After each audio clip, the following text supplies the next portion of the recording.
বলছে কেন? এনআরসি নিয়ে ভ্রান্ত প্রচার চারিদিকে চালিয়েছে। ওনার একমাত্র ভোট ব্যাংক হচ্ছে এখন মুসলমান ভোট ব্যাংক। সেই মুসলমানদের মধ্যে বাংলাদেশি অনুপ্রবেশকারী মুসলমান, রোহিঙ্গা অনুপ্রবেশকারী মুসলমান হচ্ছে একটা সিংহভাগ। যে কারণে বারবার উনি এনআরসি শব্দ ব্যবহার করেন এই জন্য যাতে মুসলিম সমাজে একটা আতঙ্ক তৈরি করা যায়। আমরা তো পরিষ্কার করে বলছি যে এই এসআইআরে কিংবা এনআরসিতে স্পষ্ট করে বলি, কোনো ভারতীয় মুসলমানের কোনো চিন্তা নেই। ভারতীয় মুসলমান মাথা উঁচু করে যেভাবে এখানে আছেন তার নিজ স্থানে, সেইভাবে হিন্দুর সমমর্যাদায় এখানে বাস করবেন। অতএব হিন্দু আর মুসলমান কোনো প্রভেদ নেই। যদি এনআরসি হোক কিংবা এসআইআর হোক, নাগরিকত্বের প্রশ্নে ভারতীয় মুসলমান এবং ভারতীয় হিন্দু এক সমান। বিতর্ক তো তৈরি হচ্ছে বাংলাদেশি মুসলমান অনুপ্রবেশকারী আর মায়ানমার থেকে আসা রোহিঙ্গা মুসলমান অনুপ্রবেশকারী। ইলেকশন কমিশন এবং আমরা এবং বাংলার মানুষ চায় এই বিদেশি মুসলমান অনুপ্রবেশকারীদের এখান থেকে তাড়াতে, ভোটার লিস্ট থেকে নাম বাদ দিতে।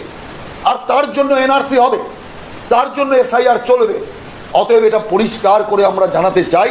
অতএব মুখ্যমন্ত্রী যতই আতঙ্ক তৈরি করার চেষ্টা করুক, আমরা পরিষ্কারভাবে এই সমস্ত সমাজের মানুষকে জানাতে চাই, যারা ভারতীয় তাদের চিন্তার কোনো কারণ। প্রথম থেকে বলে আসছে যে যোগ্য আর অযোগ্যদের বাছতে হবে, কিন্তু যোগ্য অযোগ্যদের বাছার যে উপায় অর্থাৎ ওএমআর শিট, সেটাকে নষ্ট করে দেওয়া হয়েছে বা লুকিয়ে ফেলা হয়েছে। কার নির্দেশে লুকিয়ে ফেলা হয়েছে? মমতা ব্যানার্জির নেতৃত্বে যে মন্ত্রিসভার বৈঠক হয়েছে, সেই বৈঠকেই ওএমআর শিটকে লুকিয়ে ফেলার সিদ্ধান্ত নেওয়া হয়েছে। অতএব আমি মনে করি যে এই ওএমআর শিট লুকিয়ে ফেলার কারণেই যোগ্য এবং অযোগ্যদের বাছাই করা সম্ভব হয়নি, যার জন্য যোগ্যরা আজকে রাস্তায় এসে দাঁড়িয়েছে। অতএব এই সিদ্ধান্ত মুখ্যমন্ত্রী তার মন্ত্রিসভায় নেওয়াতে এই সংকট। তার কারণ হচ্ছে যে মুখ্যমন্ত্রী এবং মন্ত্রিসভা চেয়েছিল অযোগ্যদের সামনে যোগ্যদের ঢাল হিসাবে দাঁড় করিয়ে দাও, আর যোগ্যদেরকে ক্ষমা ঘেন্না করলে অযোগ্যরাও তার সাথে পাস হয়ে যাবে। এই একটা ফন্দি নিয়ে এই জিনিস করা হয়েছে।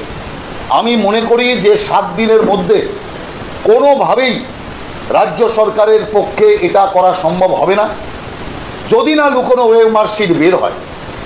আর যদি এটা না করতে পারে, আমরা দাবি জানাচ্ছি অবিলম্বে মুখ্যমন্ত্রী সহ রাজ্য মন্ত্রিসভাকে গ্রেপ্তার করা উচিত। তার কারণ এই বিরাট যে দুর্নীতি হয়েছে, এই দুর্নীতির সাথে ওএমআর শিট গায়েব করার যে দুর্নীতি, তাতে মুখ্যমন্ত্রী এবং পুরো মন্ত্রিসভা এতে জড়িত।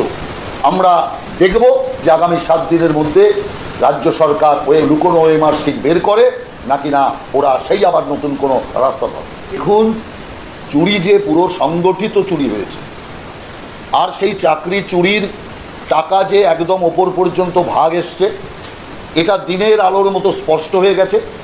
আর এই সত্য বক্তব্যটাও সুপ্রিম কোর্টের বিচারপতিদের বুঝতে অসুবিধা হয়নি। অযোগ্যদের কেন বারবার নিয়ে আসা হচ্ছে?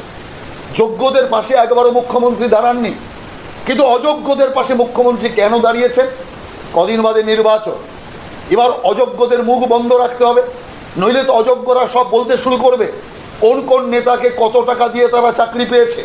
আর এই যে শত শত নেতার নাম বেরিয়ে আসবে, এ ধাক্কা তৃণমূল কংগ্রেসের পক্ষে সামলানো সম্ভব নয়। সেই কারণে সময় অতিবাহিত করো, এটাই তৃণমূলের একমাত্র পলিসি। এবং যোগ্য অযোগ্যের বিতর্ক লাগিয়ে দিয়ে অযোগ্য যারা, তাদেরকে প্রতিশ্রুতির জালে বন্দি করে রেখে নির্বাচনটা যদি একবার পার হয়ে যেতে পারে, তাহলে তৃণমূল কংগ্রেস হেরে গেলে তো আর দায়ী রইল না, আর জেতার পরে তখন তো আবার 5 বছর বাদে নির্বাচন। এই পলিসি নিয়ে চলছে। সেই কারণে আমরা পরিষ্কারভাবে বলতে চাই যে মন্ত্রীরাও যে এর সাথে জড়িত, এই কেলেঙ্কারিতে বড় বড় মন্ত্রীদের হাত আছে, সেটা জজ সাহেব যখন স্পষ্ট করে বলে দিচ্ছে, তারপরেও এদের লজ্জা হচ্ছে না কেন? কারণ জজ সাহেব যেটা এখন বলেনি, হয়তো ভবিষ্যতে কখনো বলবে যে শুধু মন্ত্রীরা নয়, স্বয়ং মুখ্যমন্ত্রী ওই কেলেঙ্কারির সঙ্গে যুক্ত। তৃণমূল ছাত্র পরিষদের যে মিটিং, সেটা তো প্রকারান্তরে নির্বাচনী প্রচার অভিযান হলো, ছাত্রদের নিয়ে কোনো দরকার নেই। সেই কারণে আমি মনে করি ওটা তো একটা গালিগালাজের মঞ্চ হয়ে দাঁড়িয়েছে। ইলেকশন কমিশনকে গালি দাও আর বিজেপিকে গালি দাও, তার মঞ্চ হচ্ছে ছাত্র মঞ্চ। সেই কারণে ছাত্রদের ভবিষ্যৎ, ছাত্রদের উন্নয়ন, এই রাজ্যের শিক্ষার প্রসার, এই রাজ্যের শিক্ষাকে আরও এগিয়ে নিয়ে যাওয়ার ব্যবস্থা, কলেজ স্থাপন, ইউনিভার্সিটি স্থাপন কিচ্ছু নেই।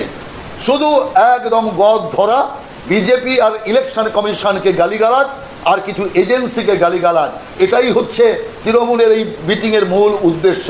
আমরা সেই কারণে মনে করি যে এই মিটিংটা যে ছাত্রদের মিটিং, এটা বোঝবার উপায় নেই মুখ্যমন্ত্রী এবং তার ভাইপোর বক্তৃতা থেকে। ইউনিয়ন, সেই ইউনিয়নের ভোট হোক, এটা তো তৃণমূল চায় না।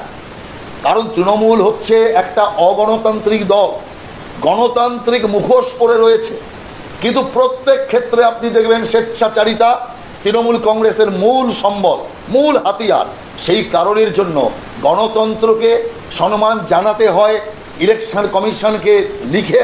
গণতন্ত্র না রাখলে এখানে স্বীকৃতি নষ্ট হয়ে যাবে। সেই কারণে ওইটুকু গণতন্ত্রের মুখের বাণী আছে, বাকি গণতন্ত্র কোথাও নেই। তৃণমূল কংগ্রেস গণতন্ত্রে বিশ্বাস করে না, তার জন্য কায়দা কানুন করে বিভিন্ন কলেজের যে নির্বাচন, সেই নির্বাচনকে ওরা বন্ধ করে রেখেছে। আর নির্বাচনকে চালু করার কোনো লক্ষণ তৃণমূল কংগ্রেসের বা সরকারের নীতির মধ্যে আমরা দেখি। ব্যানার্জি একজন মুখ্যমন্ত্রী এইভাবে ডিএম, সরকারি আধিকারিক, বিএলওদের কোনোভাবেই হুমকি দিতে পারেন না। যেটা উনি করেছেন সেটা সংসদীয় রীতিবিরুদ্ধ কাজ, আইন বিরুদ্ধ কাজ। এই অবস্থাতে সরকারি আধিকারিকদের হুমকি দেওয়া, তাদেরকে ভয় দেখানো, তাদেরকে ভীতি প্রদর্শনের মাধ্যমে তার মতে চলায় বাধ্য করা, এই অনেকগুলো অফেন্সের কারণে মুখ্যমন্ত্রীর গ্রেপ্তার হওয়া উচিত। সেই জন্য আমরা পরিষ্কার মনে করি যে এই জাতীয় হুমকি কোনো একজন মুখ্যমন্ত্রী দিতে পারেন না, যেটা অন্যায়, যেটা সম্পূর্ণ আইন এবং রীতিবিরুদ্ধ। যে চারিদিক দিয়ে মুখ্যমন্ত্রী ঘিরে গেছে, আর এমন অসন্তোষের মধ্যে আছে যে ওনার ভাষাও অসংলগ্ন হয়ে যাচ্ছে। কি বলছেন উনি তার মানে নিজেও বুঝতে পারছেন। আরে কোনো সিনেমা বানানো, এটা তো একজন নাগরিকের নৈতিক অধিকার। সেই সিনেমাতে যদি কোনো অসত্য কিছু থাকে তা খুঁজে বের করবার দায়িত্ব সরকারের, পুলিশ প্রশাসনের। কিন্তু কোনো সিনেমাই হতে দেব না, কোনো সিনেমাকেই চলতে দেব না। আর কখনকার সিনেমা? যখন উনি কোনো দায়িত্বে ছিলেন না, সেই সময়কার সিনেমা, ইতিহাস, বাংলার ইতিহাস, সেটাকে উনি তুলে ধরতে দেবেন না কেন? সর্বক্ষেত্রে ওনার আতঙ্ক। তার কারণ উনি ধর্মীয় সুশ্রুতিতে বিশ্বাস করেন, আর যে কারণের জন্য কোনো রকম কোনো বিচার, কোনো রকমভাবে কোনো মত, কোনো রকমভাবে কোনো সত্য ঘটনাকে উনি সহ্য করতে পারছেন না। যে আছে, পর্ষদ আছে, এরা তো তৃণমূলের স্থাবক, এরা তো অধিকাংশই অসাধু লোক, নইলে জেল খাটে। অতএব সেই অসাধু লোকদেরকে, তাদেরকে কবজা করতে কি আছে? সবাই মিলে তো দুর্নীতিটা করেছে, নইলে এত বড় দুর্নীতি হতে পারে না। যে কারণে বোর্ড, পর্ষদ এবং তৃণমূলের মন্ত্রী পরিষদের বড় বড় নেতার, তৃণমূলের নেতারা যুক্ত না থাকলে এত বড় দুর্নীতি হওয়া সম্ভব নয়। সেই কারণে এই অশুভ আতাত, যে আতাত পশ্চিমবাংলার শিক্ষা ব্যবস্থার ক্ষেত্রে এক অশনি সংকেত বলে আমরা মনে করি। দেখেছেন মহামান্য আদালত ইতিমধ্যেই রাজ্য সরকারকে নোটিশ জারি করেছে। গতবার যে সমস্ত পুজো কমিটি অনুদান পেয়েছে তাদেরকে সেই অনুদানের হিসাব দিতে হবে। এখানেও হিসাব, যে হিসাবটা কেন্দ্রীয় সরকার বারবার তৃণমূল কংগ্রেস সরকারের কাছে চেয়েছে, যে আবাস যোজনার কাজ করেছো হিসাব দাও, 100 দিনের কাজ করেছো হিসাব দাও, কেন্দ্রীয় টাকার বিভিন্ন ক্ষেত্রে ব্যবহার করেছো হিসাব দাও। হিসাব বললেই মমতা ব্যানার্জি খেপে যেত। আজকে দেখুন সেই ঘুরে ফিরে আদালত দুর্গা পূজার যে গত বছরের হিসাব চাইছে, তবেই এবছরে টাকা দেওয়া হবে, এ কথা কোর্ট ঘোষণা করছে। তার মানে মমতা ব্যানার্জিকে এটা আমি পরিষ্কার বলতে চাই, হিসাব দেওয়া নেওয়া হতেই হবে, নইলে ট্রান্সপারেন্সি থাকে না। যদিও আমরা দুর্গা পূজায় সরকারি অনুদানের বিরুদ্ধে, এটা আগেও আমরা বলেছি, 1 পয়সাও সরকারি অনুদান দুর্গা পূজায় দেওয়ার কথাই নয়। তার কারণ একটি প্রতিষ্ঠান, দুর্গা পূজা কমিটি, তাদের জনগণ যে পরিমাণ সাহায্য করছে, জনগণ যে পরিমাণ যোগদান দিচ্ছে, তাতে ধুমধামে তারা পুজো করতে পারে। মুখ্যমন্ত্রী নিজের ভোট রাজনীতির জন্য একটা গরিব রাজ্যে, ভাড়ার শূন্য রাজ্যের ধার করা টাকায় এই বিলোনোর ব্যবস্থা যেটা করেছে তার আমরা নিন্দা করেছি, এখনো নিন্দা করছি। তবুও কোর্ট যখন গত বছরের হিসাব চেয়েছে, আমরা সেটাকে স্বাগত জানাই, যে ট্রান্সপারেন্সি থাকা দরকার আছে। পরে যে কথাটা আমি বলতে চাই, আজকে আমরা ধন্যবাদ জানাতে চাই, শুধু আমরা নয়, বাংলার শিক্ষাপ্রেমী সমস্ত মানুষ ধন্যবাদ জানাচ্ছে কলকাতা বিশ্ববিদ্যালয়ের পরিচালন কমিটি এবং কলকাতা বিশ্ববিদ্যালয়ের উপাচার্যকে। উপাচার্য দেখিয়ে দিলেন শিক্ষার জন্য লড়াই কতটা জোরদার করা যায়। একটি প্রতিষ্ঠান সরকারের হুমকি, পর্ষদের হুমকি, কোনো কিছুর কাছে মাথা নত করেনি। ছাত্রদের যে টিএমসিপির হুমকির কাছেও মাথা নত করেনি।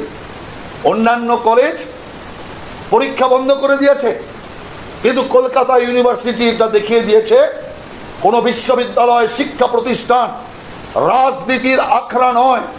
অতএব কোনো রাজনৈতিক দলের প্রতিষ্ঠা দিবস হবে, আর তার জন্য কলকাতা বিশ্ববিদ্যালয়ের মতো বিশ্বখ্যাত শিক্ষা প্রতিষ্ঠানকে সেই রাজনৈতিক দলের কাছে মাথা নত করে সব পরীক্ষা পাল্টে দিতে হবে। এই জাতীয় যে মানসিকতা, তার বিরুদ্ধে যে কলকাতা বিশ্ববিদ্যালয় যে হিম্মতের সাথে পদক্ষেপ নিয়েছে, আমরা বিশ্ববিদ্যালয় পরিচালন সমিতিকে সারা বাংলার মানুষের পক্ষ থেকে কোটি কোটি নমস্কার এবং ধন্যবাদ জানাচ্ছি।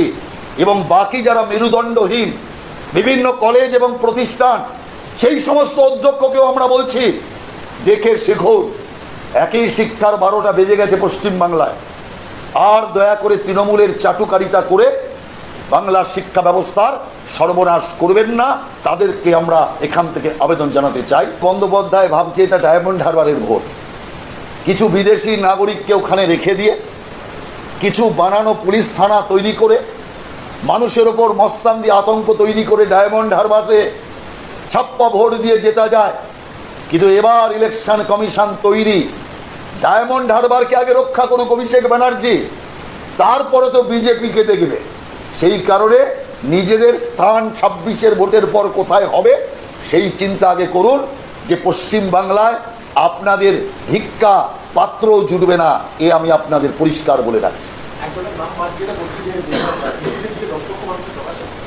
আমি তো আগেই বলেছি, তৃণমূল কংগ্রেস যত হঠকারিতা করবে, এই রাজ্যে রাষ্ট্রপতির নির্বাচন তত কাছাকাছি এগিয়ে আসবে। তৃণমূল গুন্ডামি করবে, বাংলার মানুষ চায় এখানে রাষ্ট্রপতি শাসনে ভোট হোক, নিরপেক্ষ ভোট হোক। তৃণমূল গুন্ডামি করবে তো স্বাভাবিকভাবে সেই দিকে এই রাজ্য যাবে। আর তৃণমূল যদি সহজভাবে সমস্ত ভোট প্রক্রিয়াকে চলতে দেয়, তো ওদের প্রক্রিয়ার মাধ্যমেই, অর্থাৎ এই সরকারের মাধ্যমেই নির্বাচন যেমন হয় তেমন হবে। কিন্তু এবারের নির্বাচনে দাদাগিরি দিদিগিরি চলবে না। এবারের নির্বাচন আরও কঠোর হবে, আরও নিয়মবদ্ধ নির্বাচন হবে। আর তার আগে ভোটার তালিকার শুদ্ধিকরণ হবে, তৃণমূলের ভুয়া ভোটারদের নাম বাদ যাবে। পরিষ্কার জিনিস হচ্ছে, মানুষ চাইছে এখানে শুদ্ধ ভোটার তালিকা, এটা জনগণের দাবি।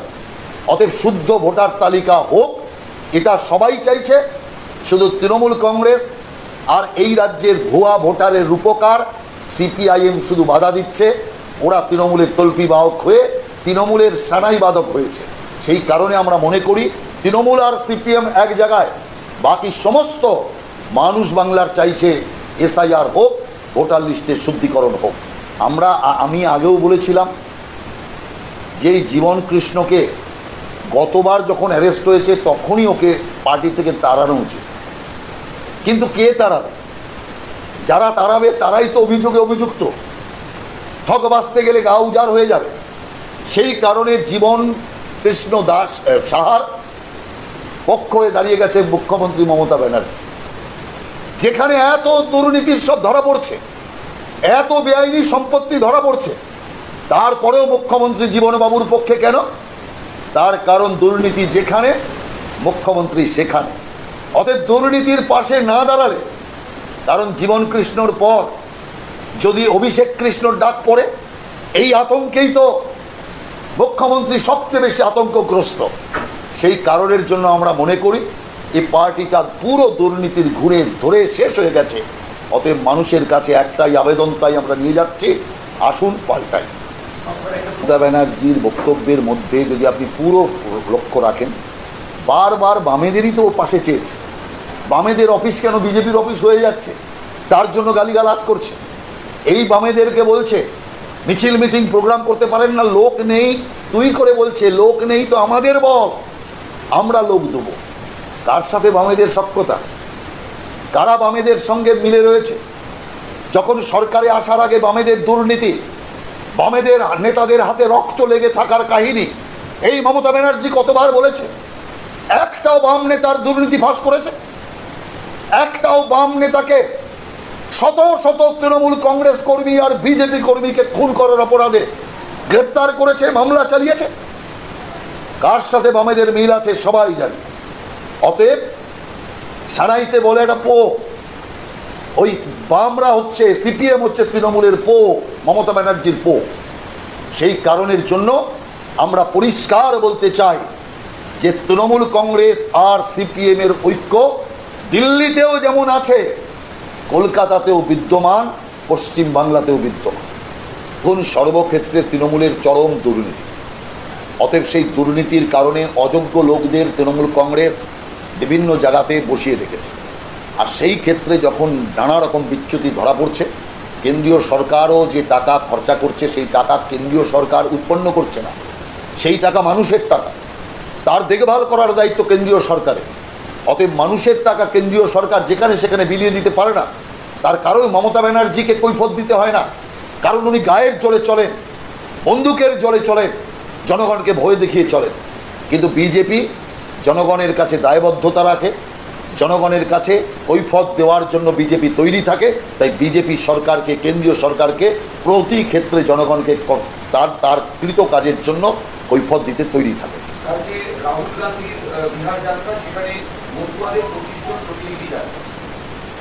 তো যেতে পারে, মতুয়া তো প্রচুর আছে, কিন্তু মূল মতুয়ার সমাজ বিজেপির সাথে আছে। কারণ এক সময় মতুয়া বাড়ি তো তৃণমূলের সঙ্গেই ছিল, একচ্ছত্র অধিপতি ছিল তৃণমূলের সেখানে। আর এখন সেখান থেকে কমতে কমতে ওই 25-30টা মতুয়া এসে দাঁড়িয়েছে। কারণ মতুয়ারা বুঝতে পেরেছে যে তৃণমূল কংগ্রেস যেভাবে এখানে সাম্প্রদায়িক রাজনীতি করছে, পশ্চিম বাংলাকে এরা আবার বাংলাদেশ বানাবে। সেই কারণে মতুয়া সম্প্রদায়ের মানুষেরা একবার দেশভাগের বিভীষিকা দেখেছে, বাংলাদেশ থেকে পালিয়ে এখানে মতুয়ারা এসছে, আর নতুন করে এখানে বাংলাদেশ বানাতে দিতে চায় না। যে কারণে মতুয়ারা যে বিজেপির সাথে আছে, যারা পশ্চিম বাংলাকে বাংলাদেশ বানাতে চায়, সেই তৃণমূলের সাথে নেই।